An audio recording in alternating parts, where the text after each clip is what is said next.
Okay, this talk's a little different. I've never really done a talk like this before. Um, I came up with this term called digital citizen, and then of course I Googled it and realized thousands of people were talking about this anyway, but I thought it was kind of my term for a brief moment. What do I mean by this? I mean that everybody in this room, you use computers and you use the internet for your work and at home. We're all members of kind of a digital community, but I feel that nobody out there is really writing the rules or telling you how you can do that safely. Okay, so this talk is me, completely unqualified, giving you some tips and exposing what I do in my own digital life so that you can see what I do. Most of my slides have got lots of nice diagrams on it, but this one here has got a little bit of a somber message, so let's just read this one in silence.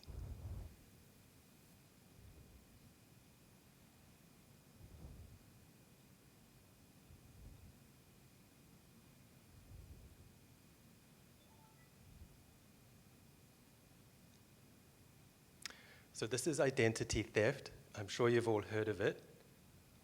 It's a very, very bad thing. But let's talk about how it happens, because I've emphasized a couple of bits in there in bold. The way this happens is somebody harvests enough information about you to steal your identity. Okay, they will then go along to a bank, convince the bank that it's you, and probably take out some kind of loan, say for $20,000 or more. They'll get the money and run. After some months, the bank will go, wonder why nobody's making any repayments. And they will track down the person who took out the account. Guess what? It's you. You've then got a major crisis on your hands at this point. And by the time you involve the police and you fill out statutory declarations and all this kinds of stuff, of course you will convince the bank it was never you in the first place. But that is not the end of this problem. The people who did that still have your name, your date of birth, your TFN number, other key bits of information, where you live. They will go to sleep for 3 or 4 months until the police have found something better to worry about, and then they will do it again. And that is what's happening here to this guy. You go on the internet and you search for identity theft horror stories, it's full of them, okay? So you do not ever want to be this guy. So what are some tips that we can all adhere to that will help us be better digital citizens and never fall into this trap? So that was the doom and gloom. On the bright side, there are some things that you can do, and some of them are incredibly simple, so we're going to look at them today. But one of them is actually keeping yourself informed and educated. I don't think anybody in this room can take a backseat approach to saying, oh, security, identity management, that's our IT department's problem. Or I've got a program on my computer that handles that for me. That's too simple now. You need a more comprehensive strategy to survive on the internet. So I've got some tips here. Number one, this is great. Go to Officeworks and buy a shredder for $50 and use it. Okay, who uses a shredder? 1/3 of the room. Every bit of mail you get that comes in that has your name, address, and some account number, do not throw it in the bin, put it in the shredder. It's actually great fun. I really enjoy shredding things. In Sydney, we all put our papers, our waste paper, in the blue bin. People harvest that stuff. They don't even have to go through your orange peel and things to get to the good bits. It's all in the blue bin. If they get enough information in there of things you've just been biffing out, you're in trouble. That's an easy one. Use BitLocker to encrypt your hard drives.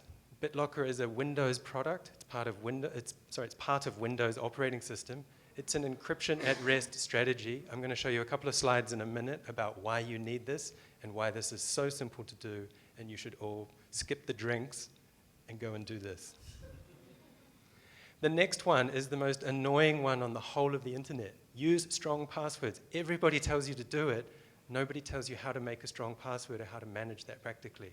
I'm going to show you some examples there. Use two-factor authentication. That's another one we'll look at in some later slides. Be alert, not alarmed. If something looks fishy, it's probably fishy. At the end, though, you kind of need to be trusting others to do the right thing. If you take a totally confined approach and not trust anybody, you'll obviously never even open up a browser anymore. When you go to go.solvexia and reach our web servers to interact with us and log in, to an extent, you have to trust that we, as one of your service providers, are doing the right thing. You have to trust that, but don't have blind trust. If you think something looks fishy or dodgy, use your intuition. Here we go. Here's an email sent by me. There's 3 or 4 things in here that are fishy. Who can spot what they are? Spelling, good. What else? Dear user, very good. What else? Click here, very good. Yeah, there's something weird in the grammar. So let's have a look. Dear user, very bad sign. Sounds like the guy who wrote this, which was supposedly me, doesn't even know who you are. Red flag. This one is not as serious as it looks, because even we have trouble spelling the word Solvexia, but it's still a bit of an alarm bell, okay? There's bad grammar here. We need you to be logging in. And it's a bit weird, right? But don't rely on yesterday's techniques to spot this as a phishing scam. At some point, people doing phishing scams will start using spell checkers and grammar checkers. Don't rely on this as your only thing. Very quickly, that will turn into this. Every one of those things you pointed out has been corrected, except the click here. That's still a red flag to a bull.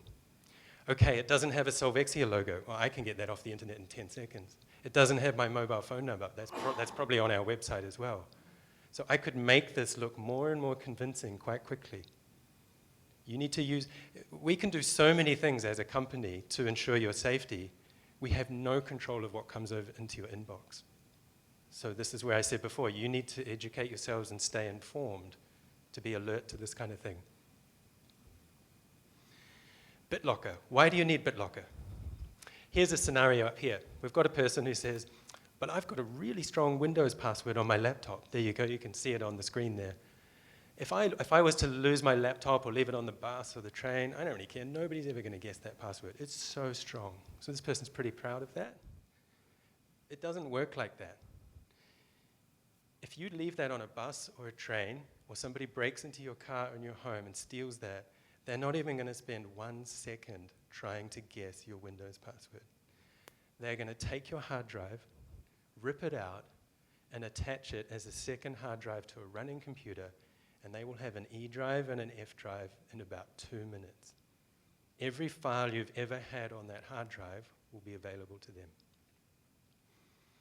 So because we've all gone paperless, if I think about my computer at home, and at my home, it's got years worth of financial history, medical information, correspondences with my accountant, shared stuff. It's an utter nightmare if that ever got into the hands of anybody else. If the same information is on my laptop, which it is, I could leave it on the train. People do that kind of thing. BitLocker is something that comes with some versions of Windows. If you're not using the right version of Windows, you can set up BitLocker in about 5 minutes.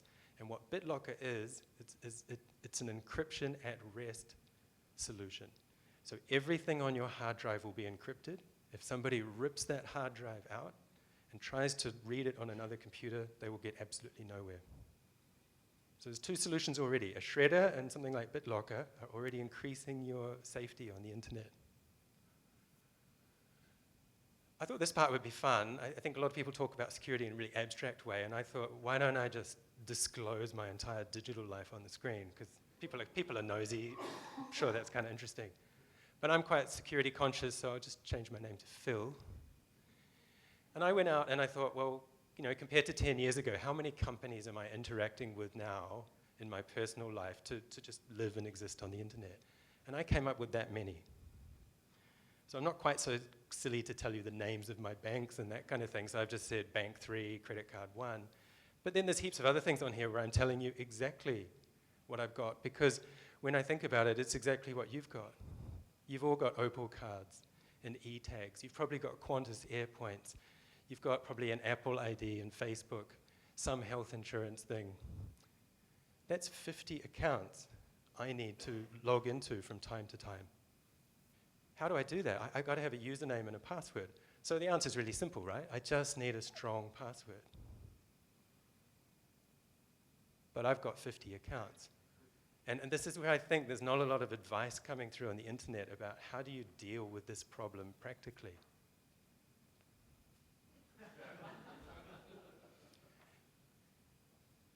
And the modern internet wisdom, which is actually very, very wise, says you should not reuse passwords. And there's very good reasons for that.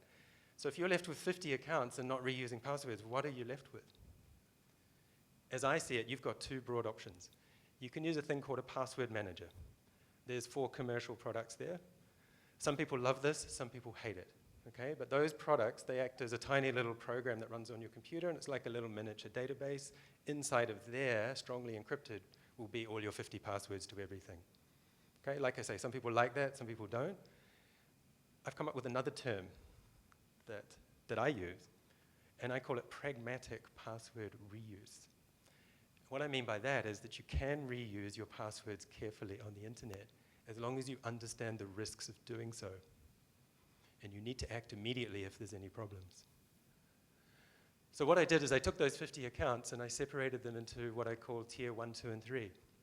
Tier 1 is on the left, and these are the things I care about most. If anybody gets hold of these accounts, it's bad news. It's bad news for me financially. It's bad news for me from an identity theft point of view. The middle list, eTag, Opal, gee, it would be really annoying if that got hacked, but it's not going to ruin my life. The last list is a list of other things, like if I buy some laser printer toner from some place and it makes me sign up with a username and password, things I just really don't even care about. And what I do is I basically use one password for the whole of the tier 1 thing. And some of you might be shocked at that, because that's this password reuse idea. I use another password for tier 2 and another password for tier 3. I have about 3 passwords I need for most of my digital existence. What could go wrong? One of my tier 3 passwords gets compromised, and then somebody can access, assuming they know, all the other services I've got that are in tier 3. Do I care about that? I kind of care about that a bit.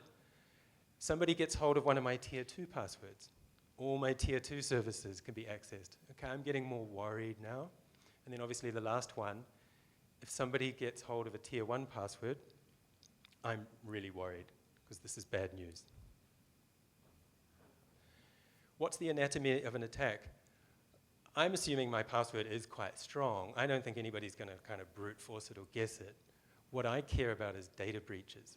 And there's been a lot of data breaches in the last recent years.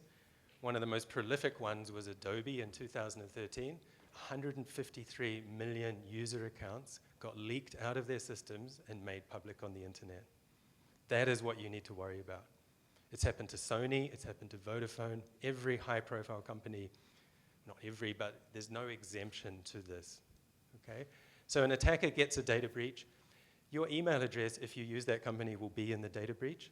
It won't be encrypted. Nobody encrypts email addresses. You kind of need to look them up. Your password might be in the data breach. Hopefully, it's been securely hashed. There's some cases where the passwords are in plain text. That's actually your worst nightmare.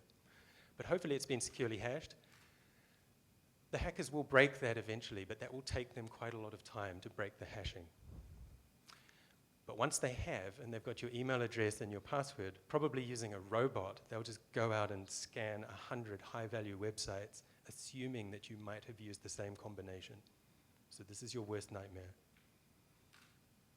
If that happens, you've got to act fast. How do you know if it happens? There's a website. It's not have I been pawned, it's have I been pwned. I didn't really know this was a word either, but pwned derives from the word to own. So if somebody's pwned you, it kind of means they own you on the internet. This is a free site. It's done by that same security advisor I mentioned in the last talk called Troy Hunt. You can type your email address in here. He is constantly tracking every data breach that goes on, and he will tell you if your email address is in the data breach. He doesn't know anything about the password or that kind of thing. He doesn't care. He's just saying your email was in that data breach. I've done this, and the results were not good. Adobe, thank you. That happened in 2013, so that's not news to me, but mine was one of the 153 million accounts that got leaked on the internet by Adobe, or by the attackers who compromised Adobe. This is what drove me to come up with the multi-tier approach, because at that time I was using a little bit more like one password for everything, and then I realized that some service provider like Adobe that I bought a video program off, they could end up compromising my banking and other things. And I realized at this point, as we all know, we shouldn't be using one password for everything. So this is what prompted me to go to that multi-tier approach. So there's the website there. I would strongly recommend you to go to this website. It's free. It's made by a totally legit guy who's a security advisor. There's nothing malicious about this.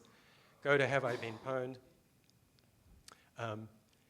You can put in your email address. You'll work out if you have been exposed in some data breach. You can also sign up for notifications, which I strongly recommend you do. And then the moment there is a new data breach, you will be notified by email that you're in it. And that's one of your triggers to act fast. Okay, these are all the data breaches he's tracking. There's 66 so far. As I mentioned, Adobe, Vodafone, and Sony are probably the most prominent three in there.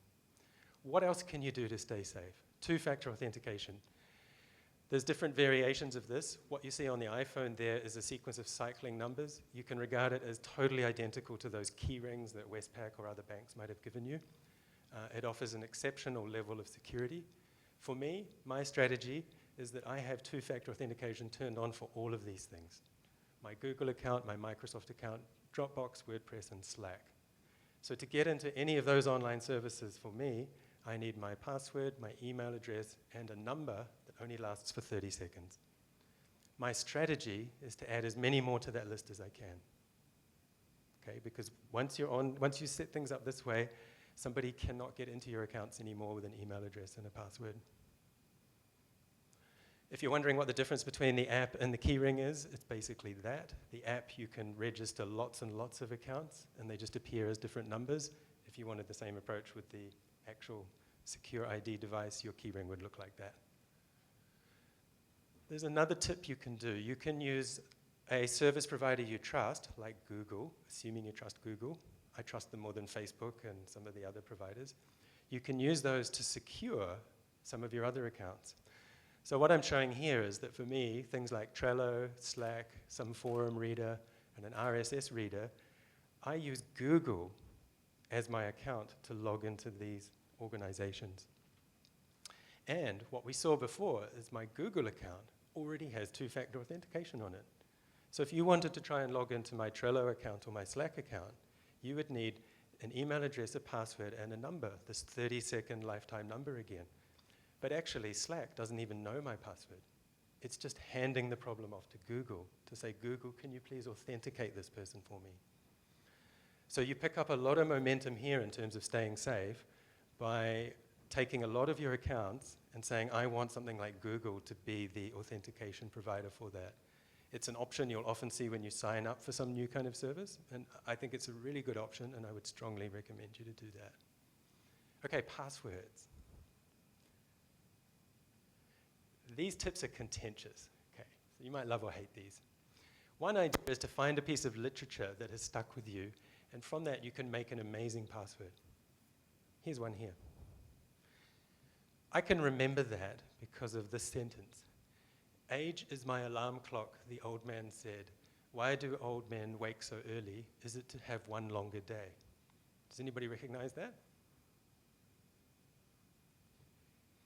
It's from The Old Man and the Sea by Ernest Hemingway. The idea here is I've taken one letter of each word.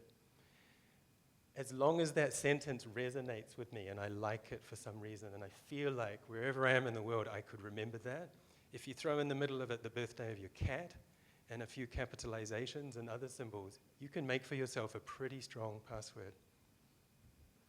But there's a trap here. People are onto this technique already.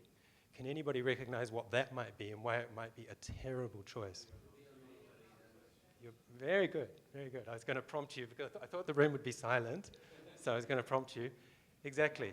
Don't choose something like a Shakespeare quote or something from some incredibly prominent piece of literature. If you're going to go down this path, choose an obscure book that you liked and don't start on page 1. Because there's robots out there that will be trying this kinds of technique.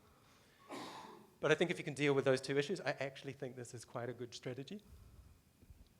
What else can you do? Okay, there's a strong password, but humans are terrible at remembering just arbitrary sequences of letters and numbers and that kind of thing. I wouldn't have a hope of remembering that. But what we are very good at is words. And this thing on the screen here is called a passphrase. It's like a password, but it's a collection of small words making a phrase.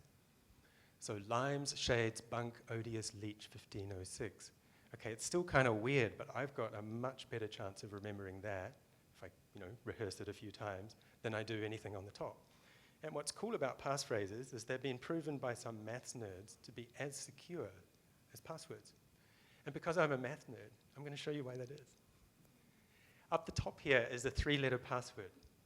And if we discount upper and lowercase letters and numbers and all that kind of stuff, we've got 26 choices for the letters of the English alphabet. So 3 letters, 26 by 26 by 26. There's 17,500 possible combinations I could choose for that 3-letter password. I know nobody's going to use a 3-letter password, but this is just a demonstration. What if we chose 3 5-letter words? How many possible combinations are there here? And the answer is it relies on some knowledge of the English language. Can anybody guess how many 5-letter words there are in English beginning with the letter B?